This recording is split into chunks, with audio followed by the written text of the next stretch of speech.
You can't be serious, Dad, I said, my voice trembling as I stared at him across his massive mahogany desk. My father leaned back in his leather chair, calm and composed as always, and let out a slow exhale. This is not up for discussion, Catherine, he said, setting his cigar in the ashtray like the conversation was already over. My fists clenched at my sides, but I refused to back down. So that's it? I asked, my words sharp. You'd rather hand everything over to Grant, someone who doesn't even care, than let me prove myself? All because I'm a woman? He didn't even flinch. This firm is for your brother to manage, Catherine, he said firmly. You've done well with your education, and you'll make a fine wife one day, but this is not your place. My name is Catherine Mercer. I'm 26 years old, a Harvard-educated lawyer, and the daughter of Henry Mercer, owner of Mercer and Associates, one of the most powerful law firms in Dallas. My entire life has been about proving myself, excelling in school, debating my way to the top, graduating with honors, so I could follow in my father's footsteps. But standing there in his office, surrounded by the smell of leather and cigars, I felt my world shift. It didn't matter how hard I worked or how much I loved the law. To him, I was just his daughter, someone who was supposed to marry well and stay out of the way. I looked him straight in the eye, my voice steadier now. Grant doesn't care about this firm, Dad. He's reckless, he barely scraped through community college, and he has no idea how to run a business. You know that as well as I do. My father sighed, rubbing his temple like I was the one being unreasonable. Grant will learn. He's my son, Catherine. It's his birthright to take over Mercer and Associates. And you, he paused, his voice softening just slightly. You have other options. A future that doesn't involve the stress of running a firm. I'm protecting you. I felt a bitter laugh escape my lips. Protecting me? I said, shaking my head. You're not protecting me, Dad. You're holding me back. I've earned this. I've worked harder than anyone, including Grant, and you know it. But you won't even give me a chance because you're too stuck in your ways to see what I'm capable of. His expression hardened, and I knew I'd pushed too far. That's enough, Catherine, he said, his voice sharp. We're done here. I stormed out of his office, my heels echoing through the marble halls of our family's estate. My mother was in the parlor, quietly arranging flowers in a vase. She looked up as I passed, her expression soft but tired. Catherine, she said gently. What happened? I stopped, turning to her with a mix of frustration and desperation. He won't let me work at the firm, I said, my voice breaking. He's handing everything over to Grant, and he expects me to smile and accept it. She sighed, her hand stilling over the flowers. Your father, he has his ways, she said, her tone hesitant. But maybe it's best not to push him, dear. He means well. I stared at her, stunned. Means well? I repeated. Mom, he's throwing away everything I've worked for because I'm a woman. How can you stand there and defend that? She lowered her gaze, and I could see the years of quiet submission etched into her face. I just don't want to see you hurt, Catherine, she said softly. Sometimes it's easier to let things be. Her words hung in the air, and I realized in that moment that I was on my own. That night, as I lay in bed staring at the ceiling, the weight of my father's words pressed down on me. I thought about everything I'd done to get to this point. Late nights poring over case law, the endless debates at Harvard, the sacrifices I'd made to live up to the Mercer name. And for what? To be told I didn't belong? That my only value was to marry into another powerful family? The thought made my stomach turn. The next morning I was halfway through packing my suitcase when the door to my bedroom creaked open. My mother stood there, her face pale and confused. Catherine, what are you doing? She asked, her voice laced with worry. Before I could answer, my father appeared behind her, his brows furrowed in irritation. What's all this? He demanded, stepping into the room. Where do you think you're going? Grant showed up last, leaning casually against the doorframe, still in his robe. Packing for a vacation, sis? He asked with a smirk. I snapped the suitcase shut and stood tall, facing them all. I'm leaving, I said simply, Since I'm not welcome at the firm and apparently don't belong in this family's plans, I'm going to find a place where I do." My father's face darkened, and my mother clutched her pearls, looking like she was about to cry. "Catherine," she said softly, "don't do this. Let's talk about it." But I shook my head, my resolve unshaken. "There's nothing to talk about. You've all made your priorities clear." My father's jaw tightened, and he stepped closer. "Don't be ridiculous, Catherine," he said, his tone cold and dismissive. "This is your home. Where else would you go? And for what? To make some sort of point?" I met his gaze without flinching. "Yes, Dad," I said firmly. "To make a point. That I'm worth more than being pushed aside for someone who hasn't earned a damn thing. You made it clear last night that I have no place in your firm, so I'll find a firm that values what I bring to the table." Grant let out a low chuckle, shaking his head. "You're really making a big deal out of nothing, Kat," he said, crossing his arms. "You're throwing a tantrum just because Dad isn't handing you the keys to the kingdom?" His smug tone pushed me over the edge. "This isn't a tantrum, Grant," I snapped. "It's me taking control of my life, something you've never had to do because everything's been handed to you." My father raised a hand, silencing us both. "Enough," he said sternly. "Catherine, you're not leaving. You belong here with your family." I shook my head, picking up my suitcase. "No, Dad. I belong somewhere I'm valued, and clearly, that's not here." I walked past them, my suitcase rolling behind me as I made my way down the grand staircase. My mother followed, her voice trembling. "Catherine, please don't go," she said softly. "We can figure this out as a family." I stopped at the base of the stairs and turned to look at her, the woman who had spent her life swallowing her own voice to keep the peace. "Mom," I said gently, "I love you, but I can't keep pretending that things will change if I stay. They won't." My father stood at the top of the stairs, watching silently, his face unreadable. Grant leaned against the banister, clearly unfazed, like my departure meant nothing. I opened the front door and turned back one last time. "When you're ready to treat me like more than just a daughter who needs to marry well, you know where to find me," I said, my voice calm but firm. Then I walked out, the crisp morning air hitting my face as I closed the door behind me. For the first time in my life, I felt truly free. I didn't look back after leaving that house. Within days, I secured an interview at one of the most respected law firms in Dallas. They didn't care that I was a Mercer. All they cared about were my credentials and my drive. When I walked into that office, I wasn't Henry Mercer's daughter. I was Catherine Mercer, Harvard graduate and determined attorney.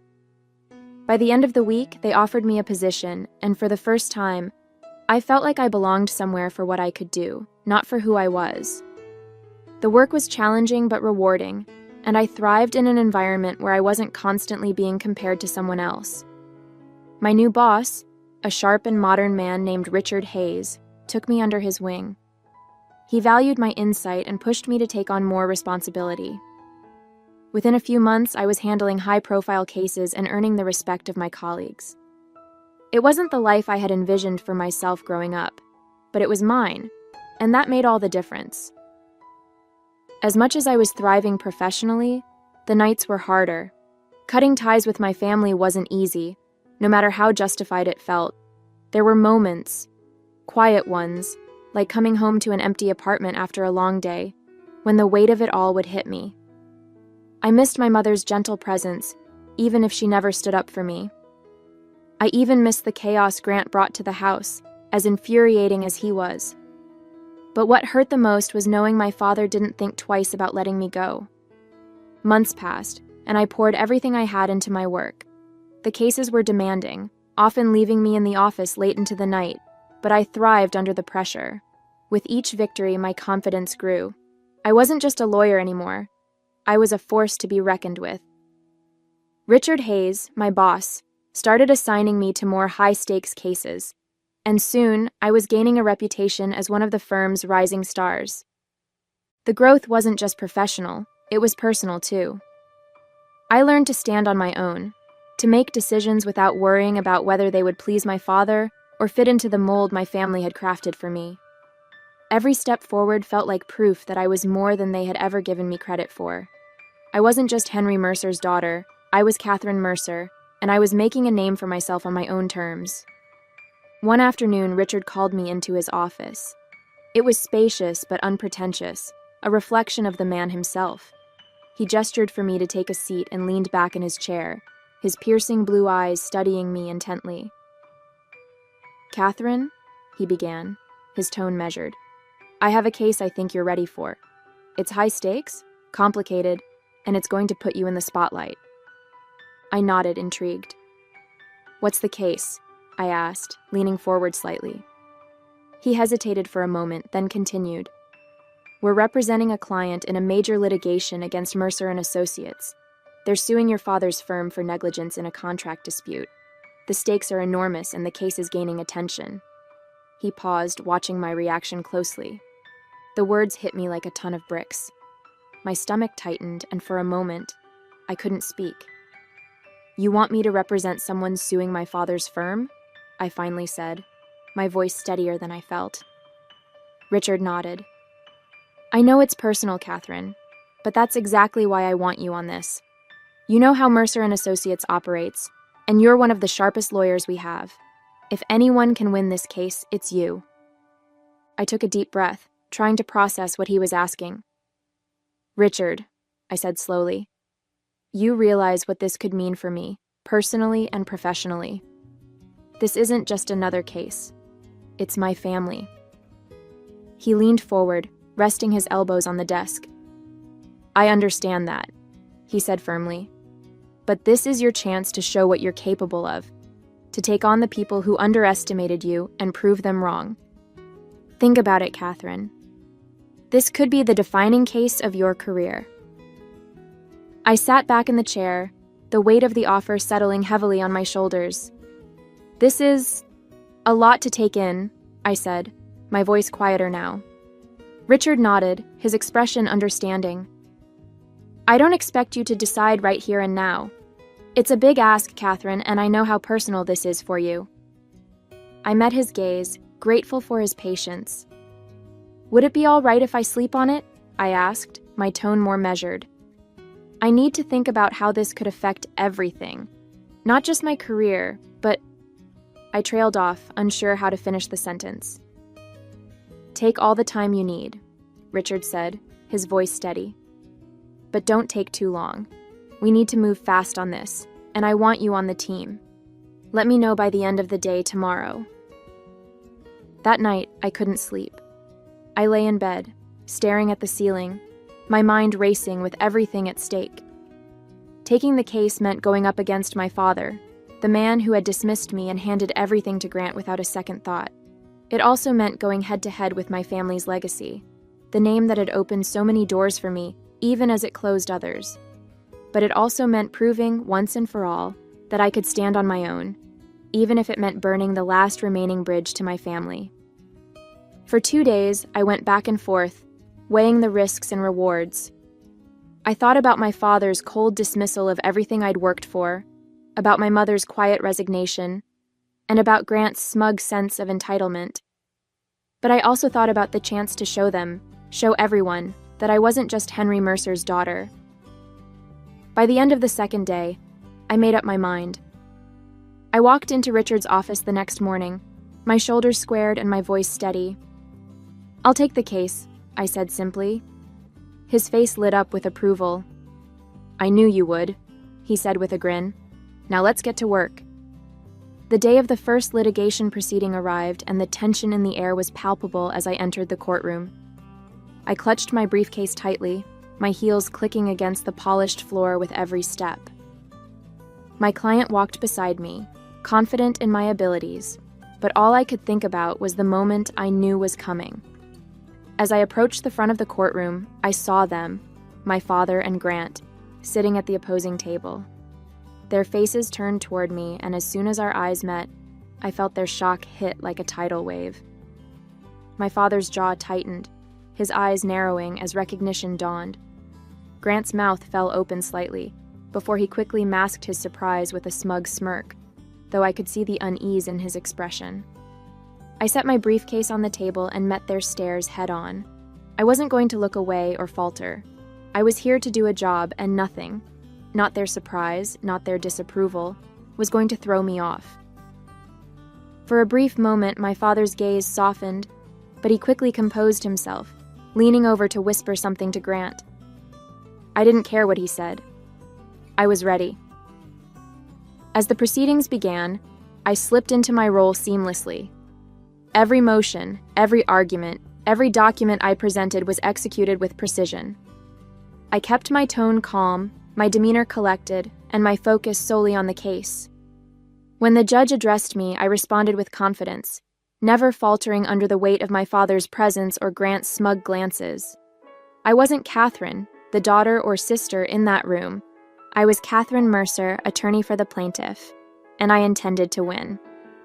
Even when Grant fumbled through his arguments, clearly unprepared, I didn't let it show on my face. I treated him as I would any opposing counsel, with respect but zero leniency.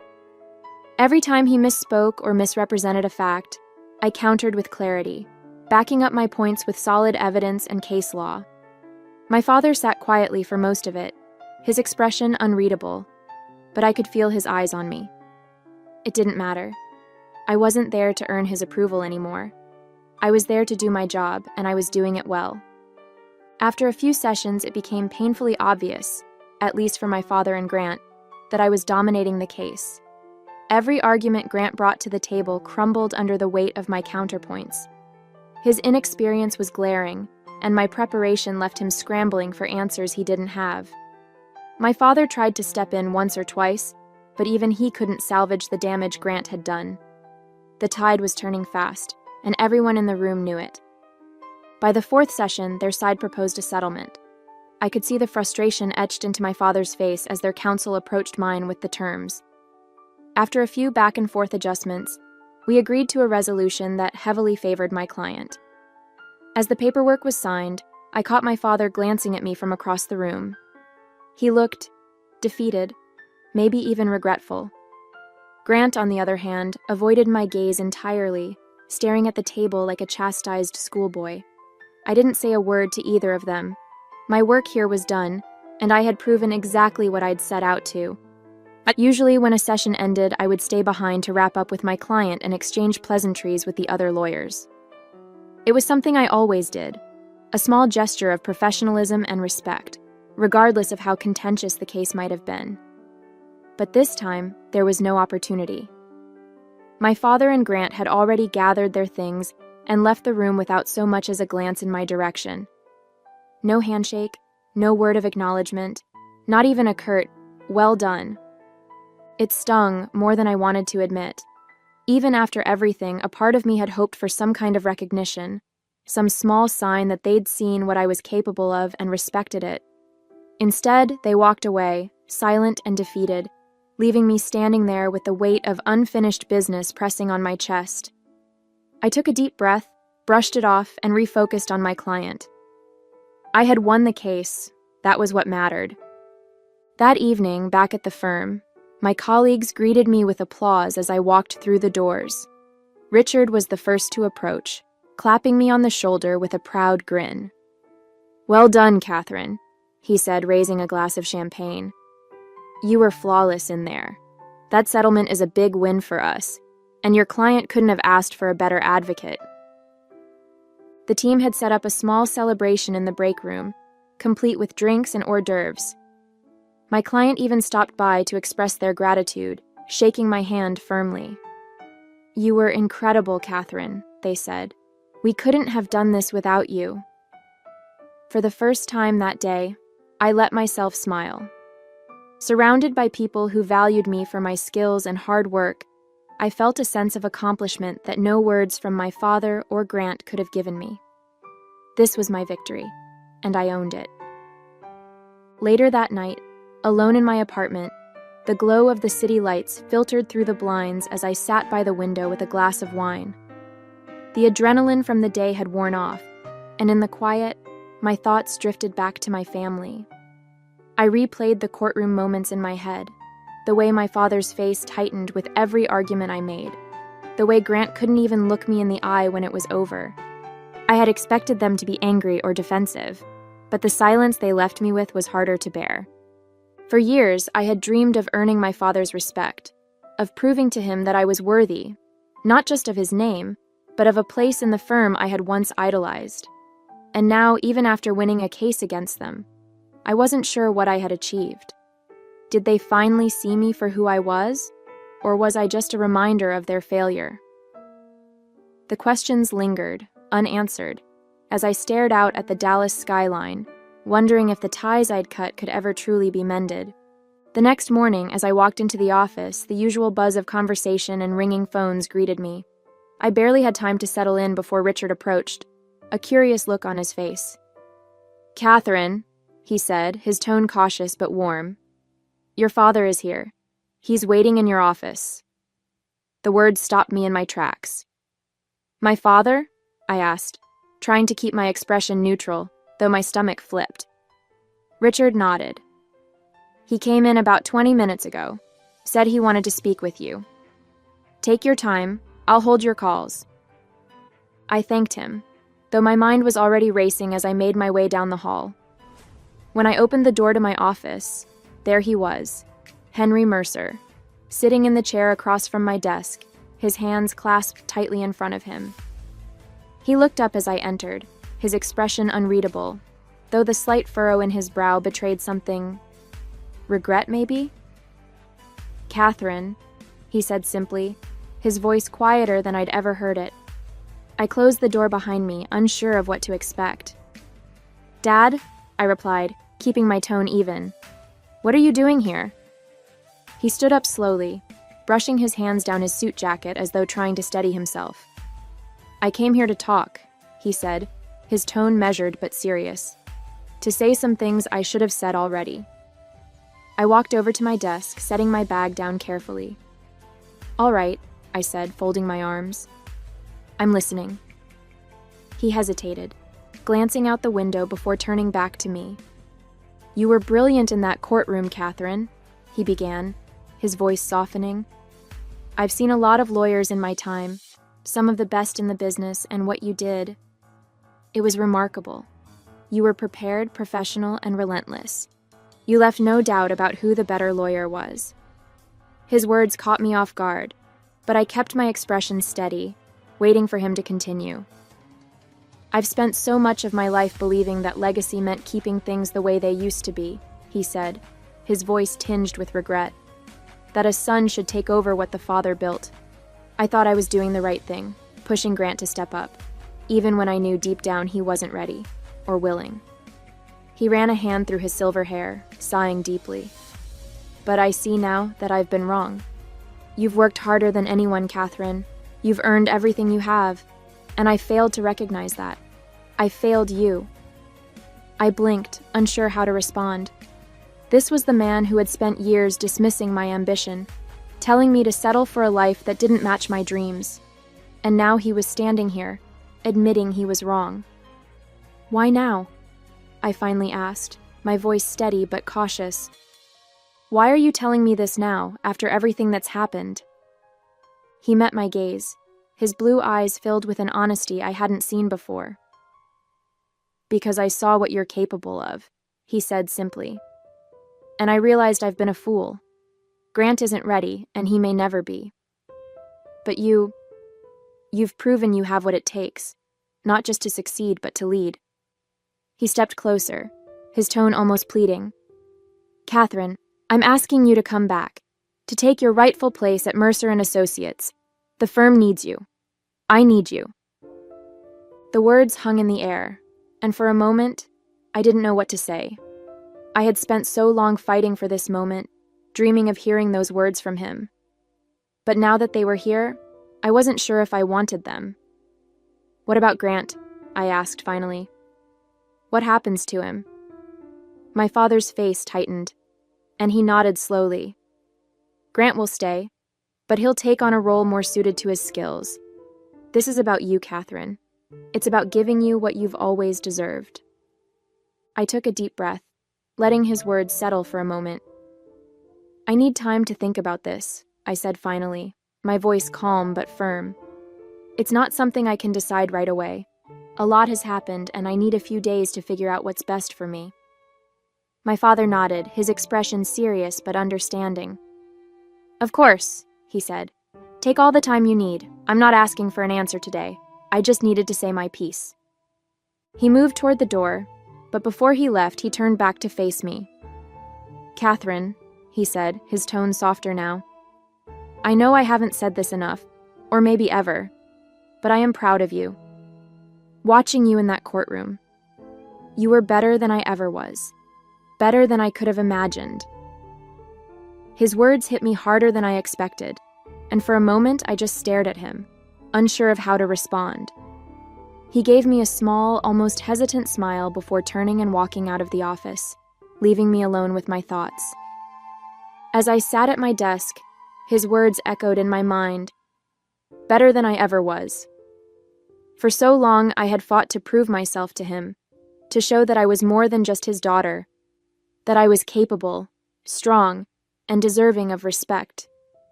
And now, hearing those words, I felt a surge of pride that I couldn't ignore. This wasn't just about him anymore. I was proud of myself, for standing my ground, for thriving on my own, and for showing the world, and my father, exactly what I was capable of. Now it's late at night, and I'm lying in bed, staring at the ceiling, thinking about what to do. My father's offer is everything I've worked for, everything I thought I wanted. But going back would mean stepping into a world where I was once dismissed, where I'd have to navigate the shadows of old wounds and fractured trust.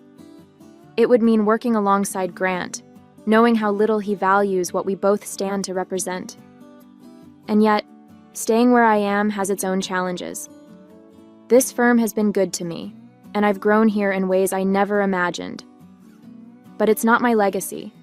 It's not Mercer and Associates, the place I dreamed of running since I was a little girl. If I go back, I'd have a chance to shape that legacy on my terms, to prove that the name belongs to me just as much as anyone else. I haven't made up my mind yet. The choice feels impossible, and the weight of it keeps me awake. But maybe you can help. What would you do in my situation? Please share your thoughts in the comments. I'd love to hear your perspective. Hey there! Did you like the story? If you did, don't forget to hit the like button and subscribe to the channel. It helps us a lot and makes sure you won't miss out on more great stories we share here. Thank you for watching, and we'll see you in the next one.